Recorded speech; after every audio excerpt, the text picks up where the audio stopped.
বহুদিন আগে এক ঘন বন ছিল। সেই বনে নানা রকম পশু পাখি বসবাস করত। সেই বনেরই একটি গাছে একটি টুনি পাখি ছিল। টুনি পাখিটি আজ ভীষণ খুশি, কারণ সে দুটি ডিম দিয়েছে। আজ আমি ভীষণ খুশি। আজ আমি দুটো ডিম দিয়েছি। টোনা শহর থেকে এসে ডিম দুটো দেখলে অনেক খুশি হবে। যাই, প্রতিবেশীদের দিয়ে খবরটা দিয়ে আসি।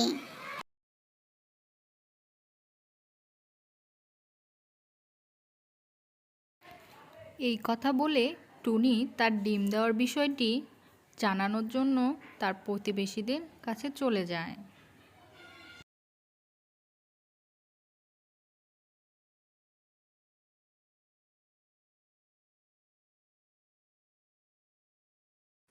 এইদিকে ওই বনের উত্তর দিকে এক গুহায় এক চালাক শিয়াল বসবাস করত।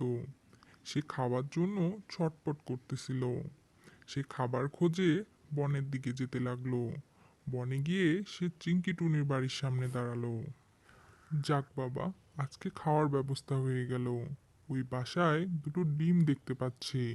যাই, আমি ডিম দুটো পেড়ে নিয়ে যাই। এ কথা বলে শিয়াল বাসা থেকে ডিম দুটো পেড়ে খেয়ে চলে যায়।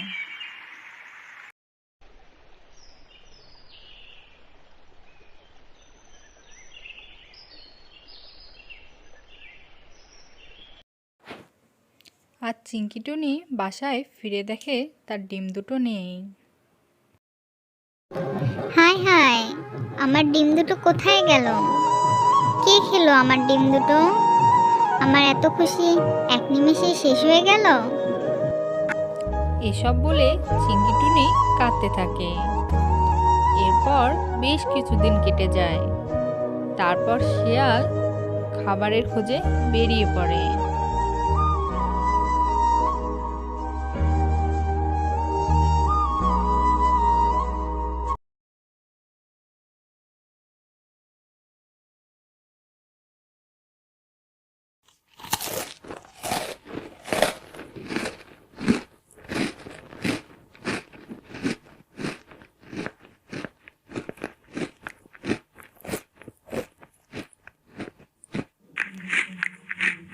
এভাবেই শিয়াল পেটে ক্ষুধা নিয়ে খাবার খুঁজছিল।